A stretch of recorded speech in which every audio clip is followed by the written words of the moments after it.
আমাদের এই চীনা হাঁসটার কোলে আবারও কিন্তু আমি ডিম সাজিয়ে দেব। আসসালামু আলাইকুম এভরিওয়ান, আমি আসাদ মানিকগঞ্জ থেকে। আজকে হচ্ছে এর বাচ্চা বের হওয়া শেষ হয়েছে। আবার আজকেই কিন্তু আমি এর নিচেই পুনরায় আবার ডিম সাজিয়ে দিচ্ছি বা সাজিয়ে দেব। এর পিছনে রিজন একটাই, যেহেতু ও বাচ্চাগুলোকে টেক কেয়ার করতে পারছে না। একটা বাচ্চা অলরেডি পায়ের চাপ দিয়ে মেরে ফেলছে।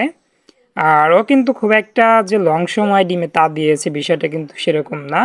আমাদের কোনো চীনা হাঁসই কিন্তু খুব একটা লং সময়ে ডিমে তা দিতে পারে না।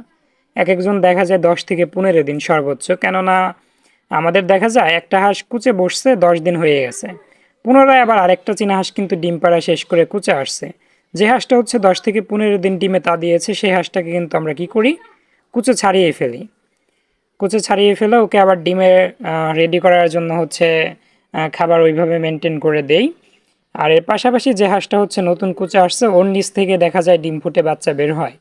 গড়ে দেখা যায় এক একজন 15 থেকে 16 দিন করে ডিমে তা দিচ্ছে। মানে একটা না 1.5 মাসের মতো কিংবা 30-35 দিনের ডিমে তা তা দেবে এরকম বিষয় না। আমরা হচ্ছে যখন যে কুচে আসে তাকে তখনই বসিয়ে দেয়। আগে যে হাঁসগুলো কুচে আসছে ওদের ডিমগুলো সরিয়ে ফেলি, দিয়ে ফেলে নতুন হাঁসগুলোর নিচে হচ্ছে ডিম আবার সাজিয়ে দেই। আমাদের এই হাঁসটা হয়তো 10-15 দিন ডিমে তা দিয়েছে, তারপরে ডিম থেকে বাচ্চা বের হয়েছে। আর যেহেতু আমাদের ফ্রিজে অনেকগুলো ডিম জমেছিল সেজন্য মূলত আবারও পুনরায় ওর নিচে হচ্ছে টোটাল 24 পিস ডিম আমি বসিয়ে দিলাম।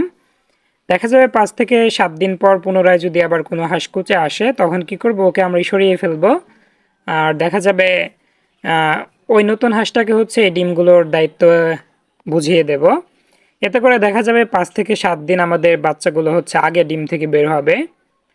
এটাই হচ্ছে আমাদের মূল রহস্য। আমরা কিন্তু সবসময় চেষ্টা করি এরকম, আমাদের বাচ্চা দরকার আগে, যত দ্রুত বাচ্চা বের করা যায়।